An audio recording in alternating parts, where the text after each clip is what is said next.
நான் இது மாதிரி பல வீடுகள் இருக்கிற போராட்டத்தில் பங்கேற்ற ஒருத்தன். அதனால தைரியமா இருங்க. நீங்க அழுது கதறி இந்த வீடு இடிப்பை தடுக்க முடியாது. உங்களுக்கு யாருமே இல்லைன்னு நீங்க நினைக்காதீங்க. நான் இருக்கேன், மீறி தான் இந்த வீடை இடிக்கணும். இவர்கள் ஒரு ஒரு ஒரு முறை வச்சுக்கிறாங்க. எப்படின்னா, யார் வழக்கு போட்டான்னு தெரியாது. யாரோ போய் இது ஏரி ஆக்கிரமிப்பு அப்படின்னு ஒரு வழக்கு போட்டு, இது ஏரி ஆக்கிரமிப்பு. சரி, ஆக்கிரமிக்கும் போது என்ன பண்ணி கொண்டிருந்தீர்கள்? ஆக்கிரமிக்கும் போது எங்கே போவீங்க?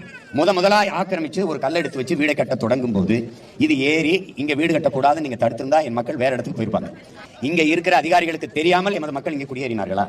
ஆக்கிரமிப்பு என்றால் இந்த மின் இணைப்பு கொடுத்தது யார்? இந்த சாலையை போட்டது யார்? குடும்ப அட்டை கொடுத்தது யார்? வீட்டு வரி வாங்கியது யார்?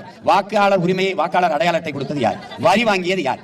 இவ்வளவும் 40 ஆண்டுகளா வாங்கிய ஒரு அரசுனா நம்ம எடுத்து போராடுவோம். ஆனால் நீதிமன்றத்தில் போய் வழக்கை போட்டு, நீதிமன்ற உத்தரவு, சட்டம் சொல்லிருச்சு, நீதிமன்றம் சொல்லிருச்சு, கோர்ட்டு சொல்லிருச்சு என்கிற இந்த முறையில தான் பல வீடுகளை இடித்து வெளியேற்றிருக்கிறாங்க. இப்படி பல வீடுகள் இடிப்பு போராட்டத்திலே நின்று போராடி தடுத்தவன் என்கிற முறையில சொல்றேன். இந்த தடவை இந்த வீடை இடிக்க விட மாட்டோம்.